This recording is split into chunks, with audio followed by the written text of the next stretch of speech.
Je me trouve aujourd'hui dans une situation assez délicate, non pas parce que je suis là dans une église que j'aime bien, avec beaucoup de gens que j'aime bien et que je connais depuis de longues années, mais parce que je suis là en position d'enseigner. Et dans les évangiles, les personnes que Jésus a critiquées les plus sévèrement, c'était qui? C'était les enseignants. Et je pense ce matin à une parole qui m'obsède, c'est peut-être pas le mot, mais qui me trouble parfois, où Jésus dit aux pharisiens, vous imposez aux gens de très lourds fardeaux, mais vous ne levez pas le petit doigt pour les soulager.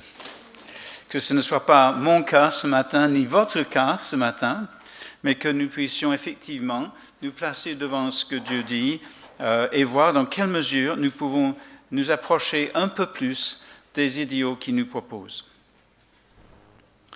Le fondement du mariage. Voilà le sujet que le pasteur Emmanuel Bouton m'a demandé de traiter avec vous ce matin, et dans le cadre d'une série sur les fondements de la création. Le mariage. J'ai pensé d'abord à ceux d'entre vous qui êtes célibataires, des jeunes qui pensent qu'ils vont se marier un jour, des moins jeunes qui espèrent qu'ils vont se marier un jour, des célibataires qui vivent bien leur célibat, et puis les célibataires qui en souffrent. Est-ce que vous avez gémi en entendant le sujet que j'ai annoncé? Est-ce que vous vous sentez concerné? Pour les uns, on peut dire que vous avez besoin de savoir ce que la Bible dit sur un sujet si important avant de vous lancer. Pour les autres, vous avez certainement besoin d'être en mesure de présenter un point de vue chrétien lorsqu'au bureau ou devant un barbecue, on vient vous taquiner en disant que les chrétiens ne sont pas en phase avec le monde moderne. Et j'ose même dire que réviser vos classiques vous empêchera peut-être de faire un jour une bêtise. J'ai en mémoire l'exemple de mes parents. Le 26 décembre 1939, ils ont prononcé devant Dieu des vœux solennels et ils ont promis de rester fidèles jusqu'à ce que la mort les sépare. Ma mère est décédée le 6 octobre 2001, ce qui fait 61 ans de mariage. Et dans les vœux du mariage, il y a l'engagement à rester fidèle dans les bons et dans les mauvais jours. Des mauvais jours, il y en avait. Pendant longtemps, ils ont dû patienter à cause de la forte opposition de ma grand-mère, à votre gauche sur la photo, qui n'acceptait pas que sa fille épouse un simple commis d'épicerie. Et finalement, ma grand-mère a donné son accord parce que la guerre venait d'éclater et que les gens se dépêchaient de se marier avant que l'homme ne parte à l'armée. Dans les premiers temps de leur mariage, mes parents ont dû affronter un problème à peine imaginable de nos jours. Ma grand-mère avait inculqué à sa fille une sainte peur des relations sexuelles. C'est affreux, mais il faut y passer. Voilà ce que ma grand-mère disait à ma mère, et ma mère nous l'a dit. Allez affronter ça le soir des noces. Et puis, ils ont dû affronter ça et surmonter ça, je pense.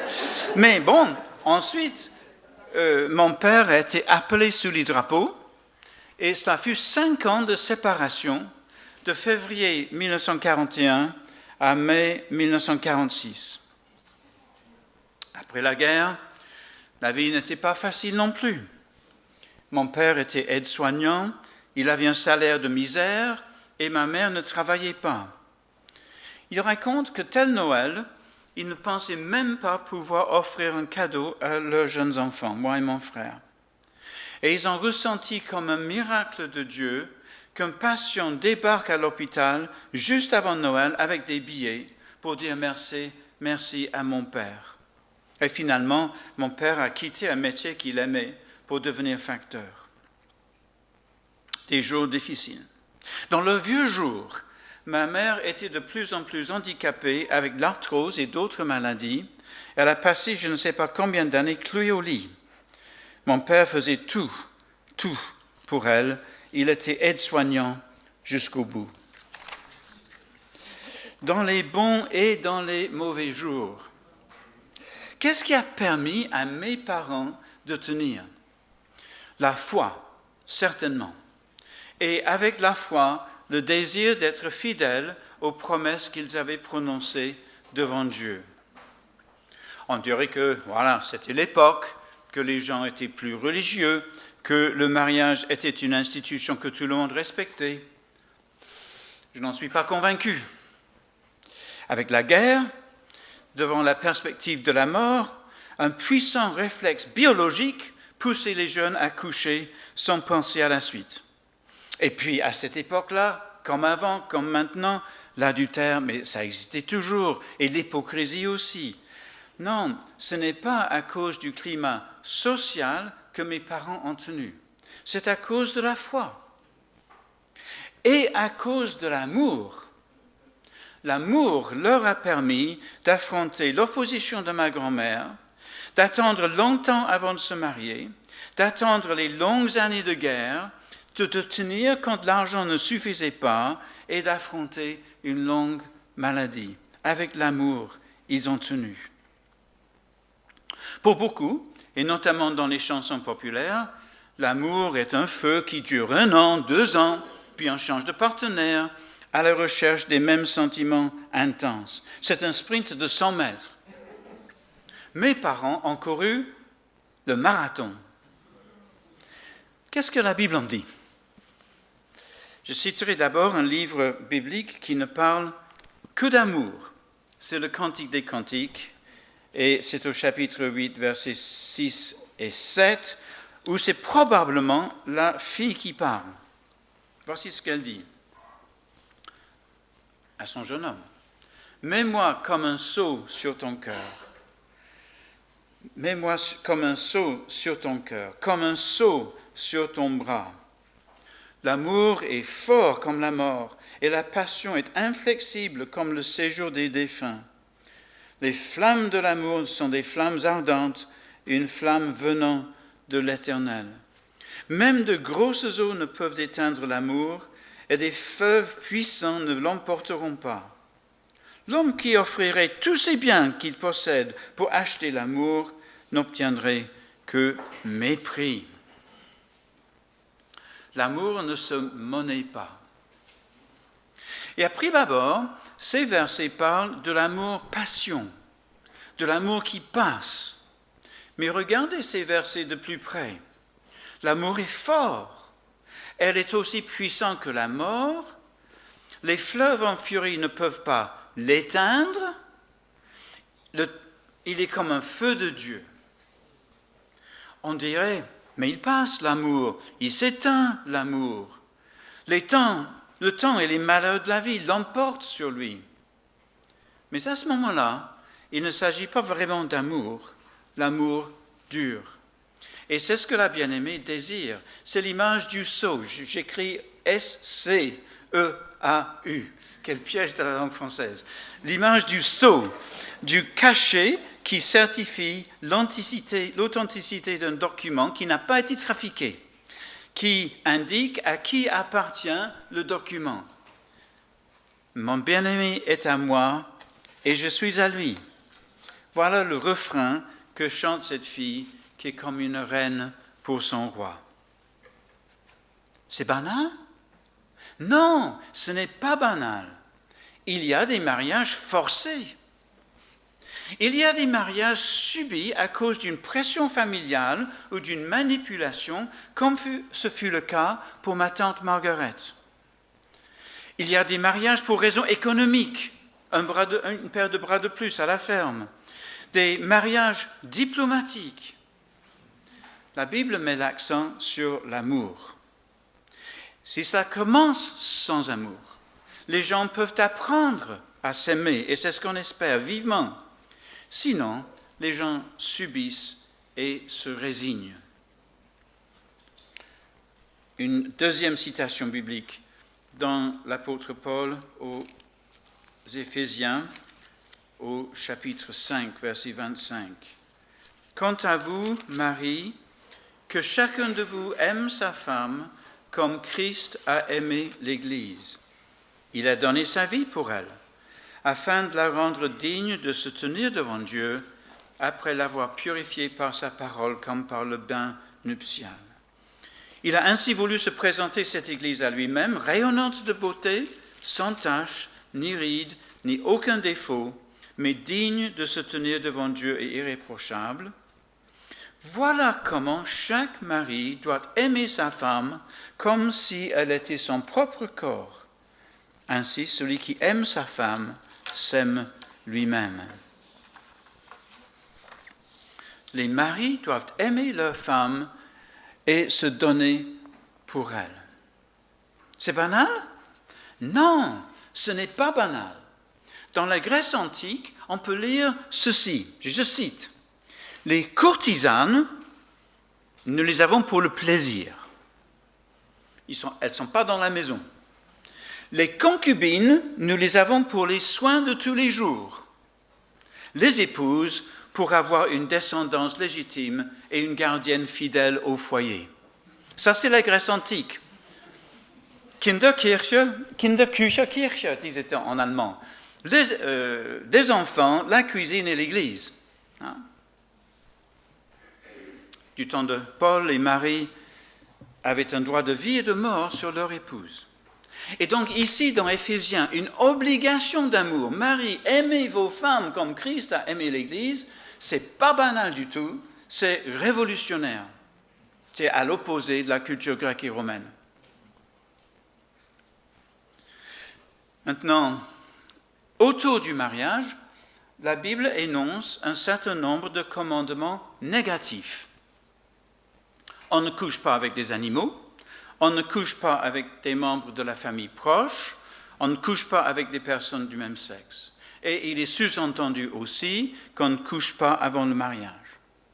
Mais l'interdiction la plus forte, répétée je ne sais pas combien de fois, c'est dans la loi fondamentale qu'on appelle les 10 commandements.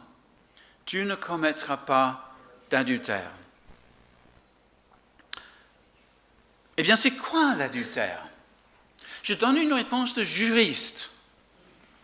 C'est le fait d'avoir des relations sexuelles en dehors de l'exclusivité du mariage. Un célibataire avec une personne mariée ou 2 personnes mariées qui trompent chacune leur conjoint. Et cette définition précise, très précise, permet à un juriste de contourner le commandement assez facilement. Ah, mais ni l'un ni l'autre n'étaient mariés, ils étaient simplement en concubinage. Ah, ils se sont bien amusés, mais il n'y a pas eu pénétration. Ah, mais c'était sur Internet, mais pas pour de vrai. Ah, mais ce sont des acteurs et c'est le producteur du film qui voulait ça. On peut contourner la chose.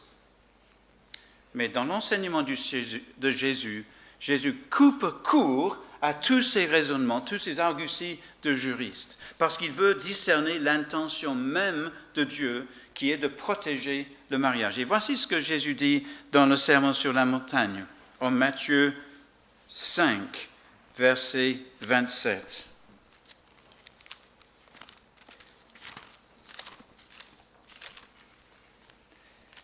Voilà. Vous avez appris qu'il a été dit, tu ne commettras pas d'adultère.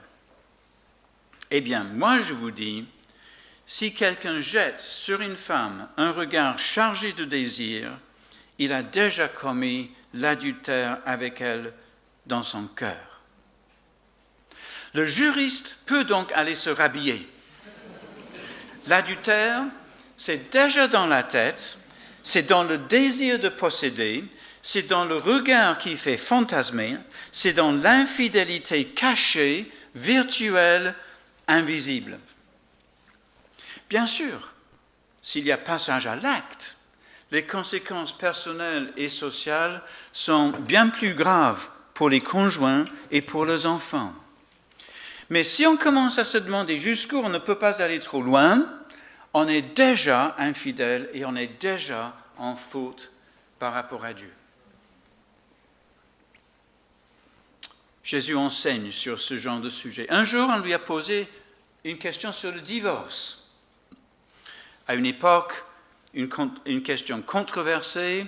Il y avait dans le peuple juif des gens qui étaient partisans d'un divorce ultra facile et d'autres pour qui le divorce était vraiment très limité au cas d'adultère. Et on lui pose une question pour le piéger, comme des journalistes aujourd'hui essaient de piéger les politiques en posant des questions compliquées. Jésus coupe court de nouveau à tous les débats et ramène tout au principe énoncé dès les origines de l'humanité. Il va citer le livre de la Genèse, un fondement. Je vais citer donc ce que Jésus en dit en Matthieu toujours, maintenant au chapitre 19, à partir du verset 3. Voilà. Les pharisiens s'approchèrent de lui avec l'intention de lui tendre un piège. Ils lui demandèrent: un homme a-t-il le droit de divorcer d'avec sa femme pour une raison quelconque? Il leur répondit: n'avez-vous pas lu dans les Écritures qu'au commencement, le Créateur a créé l'être humain, homme et femme, ça c'est Genèse 1, et qu'il a déclaré: c'est pourquoi l'homme laissera son père et sa mère pour s'attacher à sa femme, et les deux ne feront plus qu'un. Ça c'est Genèse 2. Ainsi dit Jésus, ils ne sont plus deux, ils font un. Que l'homme ne sépare donc pas ce que Dieu a uni. Mais les pharisiens objectèrent: pourquoi alors Moïse a-t-il commandé à l'homme de remettre à sa femme un certificat de divorce quand il divorce avec elle? Il leur répondit: c'est à cause de la dureté de votre cœur que Moïse vous a permis de divorcer d'avec votre épouse. Mais au commencement, il n'en était pas ainsi. Aussi, je vous déclare que celui qui divorce et se remarie commet un adultère, sauf en cas d'immoralité sexuelle. Et cette exception se trouve à d'autres endroits de la Bible. On va résumer l'enseignement du Seigneur Jésus. On dirait: un homme, une femme pour la vie. Il y a des exceptions, mais le principe est clair dès la Genèse. Et on peut aller plus loin en commentant ce passage. C'est pourquoi, dit Jésus, il cite la Genèse, c'est pourquoi. Pourquoi? Eh bien, dans le contexte immédiat de Genèse 2, c'est parce que des hommes et des femmes ont une profonde identité. Os de mes os et chair de ma chair, dit Adam. Une profonde identité. Bien sûr qu'il y a des différences. Ils n'ont pas la même morphologie, ils ne concourent pas dans les mêmes épreuves sportives. Les femmes mettent au monde des enfants, et ce n'est pas les hommes qui font ça. Et on peut dire: vive la différence. Mais nous faisons partie d'une même race humaine, et il n'y en a qu'une. Et dans le contexte plus large de la Genèse, nous voyons que Dieu a créé l'homme, l'être humain, à son image. Jésus cite cette partie-là. Créé à son image, hommes et femmes. Hommes et femmes ont la même dignité, la même mission: se reproduire, remplir la terre, la connaître, la gérer. Ils ont des aptitudes différentes, des rôles différents, mais ce sont des partenaires profondément solidaires. Parce que justement, ce n'est pas un cocon solitaire, ce n'est pas un cocon fermé, c'est un projet ouvert sur le monde et sur les gens, profondément solidaire.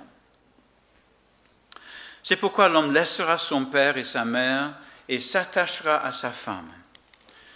Dans le projet de Dieu, les enfants quittent le nid un jour, et la plupart du temps, ils fondent un nouveau foyer.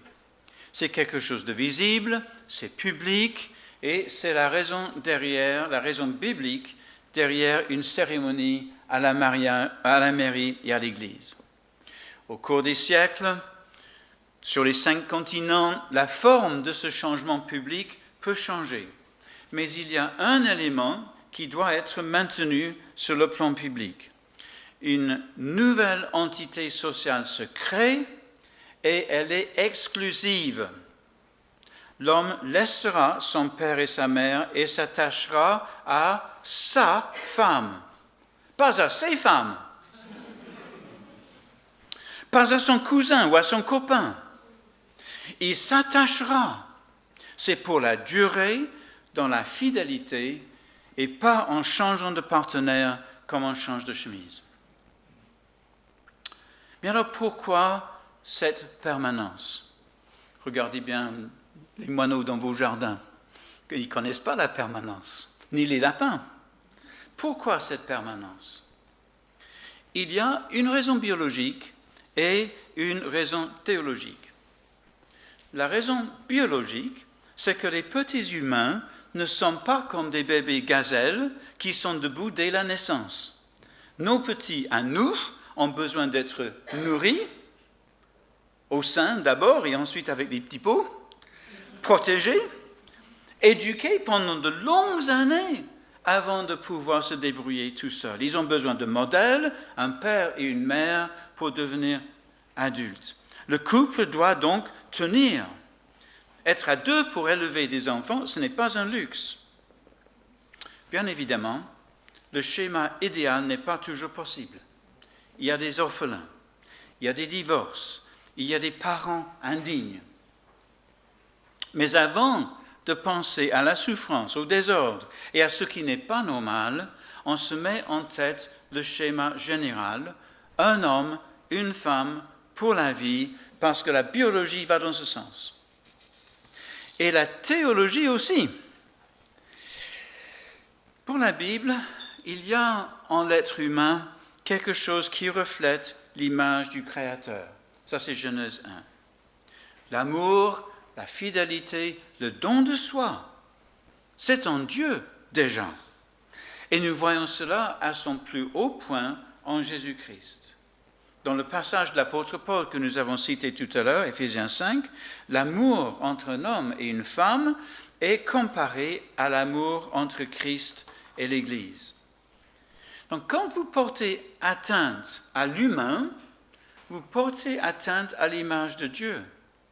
Quand vous défigurez la relation homme-femme, vous barbouillez le visage de Dieu. Raison biologique, raison théologique.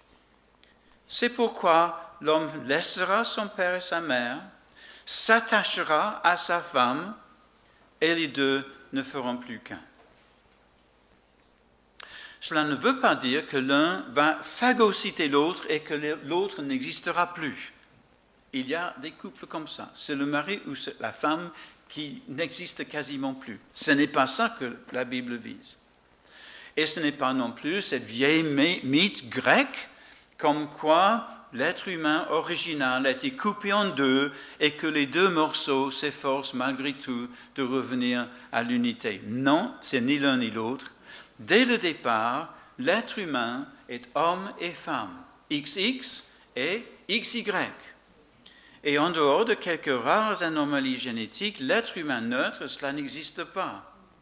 Et donc, en disant « les deux ne feront plus qu'un », implique une vraie unité dans la foi et une unité dans un projet de vie commun.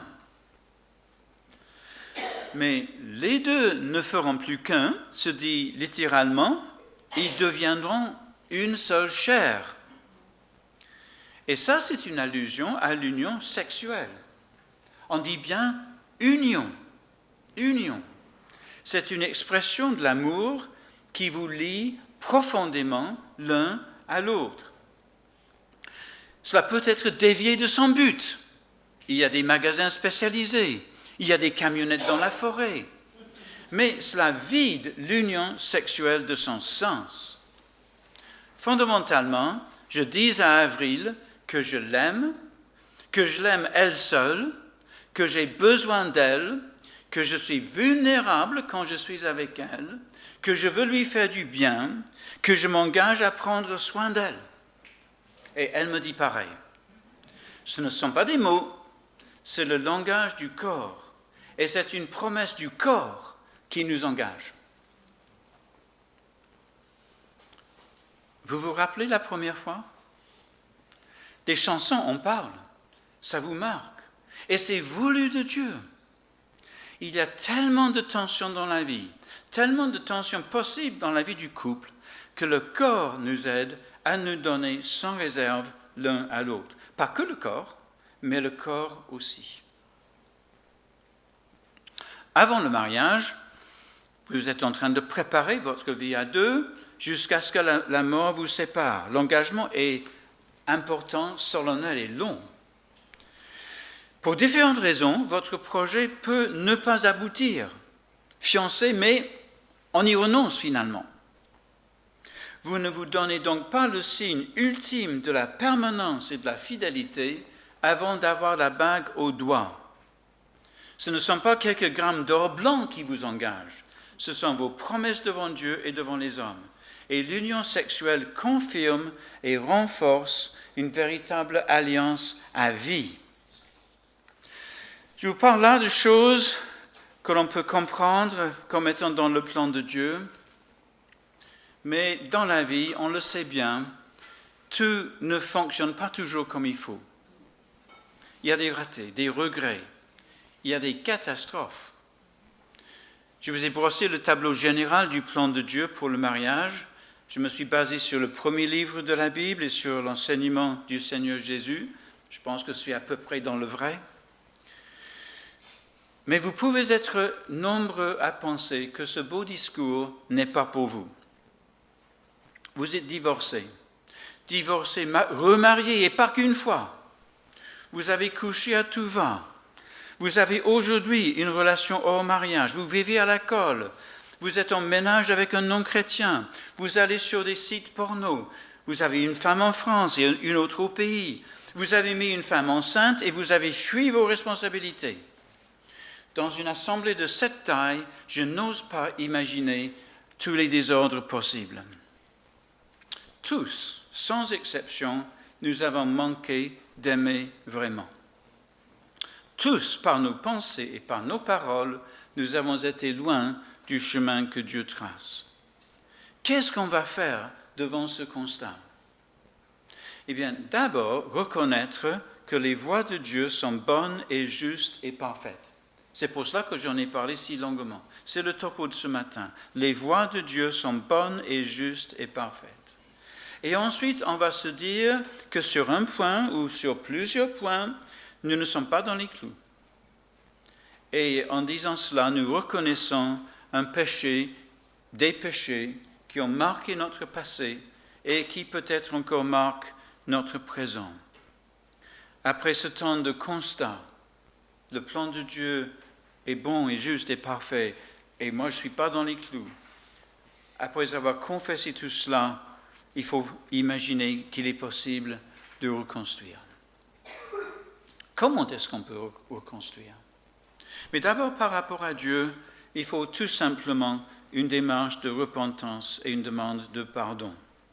Par rapport à une bêtise que vous avez commise il y a 5 ans, pour une pensée ignoble que vous avez nourrie il y a 5 minutes, votre relation à Dieu peut être restaurée. Et je crois bien que c'est un message que vous entendez souvent dans cette Église. Votre relation à Dieu peut être restaurée. Mais si votre relation à Dieu est rétablie, il reste à reconstruire votre vie au milieu des humains. Vous pouvez bloquer telle adresse mail, tel média social, tel site Internet, il suffit d'un clic. Mais si vous avez eu plusieurs enfants avec des partenaires différents, si un divorce est en cours et que vous le regrettez, si vos blessures psychologiques sont profondes, ce n'est pas si simple. Un clic ne suffit pas. Et je ne vais pas vous donner une recette miracle pour en sortir. Je dirais simplement ceci. Si d'autres personnes sont concernées, prenez le temps de prier et de chercher la bonne façon d'avancer. Il est possible d'avancer. On peut viser à progresser dans le bon sens. On sait qu'il y a des situations irrécupérables et peut-être que vous en porterez le poids toute votre vie. vous apporterez ce fardeau à Dieu, vous confierez ce fardeau à Dieu. Avec le temps, il semblera moins lourd, mais il fait partie de votre histoire, des situations irrécupérables. Dans d'autres situations, on peut redresser les torts, on peut assumer certaines responsabilités, on peut demander pardon, on peut se réconcilier même. L'important, c'est de savoir d'où on vient, d'une catastrophe peut-être, et où on va vers quelque chose de plus juste, de plus vrai, de plus proche de ce que Dieu veut. On est en chemin, on sait d'où on vient de là. On sait où on va jusque là et on le vise. Vous avez peut-être fait naufrage, mais Dieu vous a repêché et vous vous trouvez tout grelottant dans un bateau de sauvetage. Il vous faut vous sécher, trouver de nouveaux habits, vous restaurer et vous mettre en route vers le bon port. La mer reste déchaînée. Vous prenez de temps en temps un paquet de mer en pleine figure, mais vous avez le meilleur des pilotes. Il s'appelle Jésus-Christ. Et je vais donc terminer par une parole que Jésus a adressée à une femme qui avait tout faux. « Je ne te condamne pas non plus. Va et ne pêche plus. » Dans le débris d'un naufrage et au milieu des vagues, Jésus donne l'assurance d'un accueil total et il montre un cap à tenir. C'est un cap que l'on va tenir par la grâce de Dieu. Amen. Je vous invite à un moment de prière silencieuse.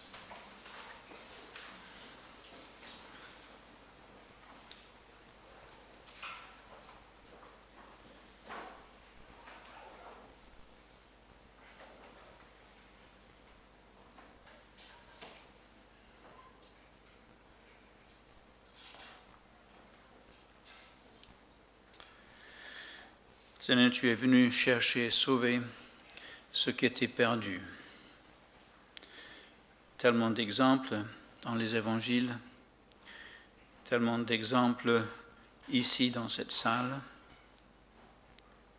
Tu viens et tu nous récupères là où nous sommes pour nous pardonner, nous accueillir, nous renouveler, nous restaurer et nous mettre sur le bon cap. Et c'est ce que je prie, Seigneur, pour mes frères ici, frères et sœurs ici, que chacun puisse connaître l'immensité de ton amour, que chacun puisse progresser pas à pas vers une vie plus conforme à ce que tu veux et plus joyeux dans le respect de ta loi. Merci pour ce que tu nous enseignes sur ce sujet. Aide-nous non seulement à le mettre en pratique pour nous-mêmes, mais à en parler d'une manière intelligente autour de nous.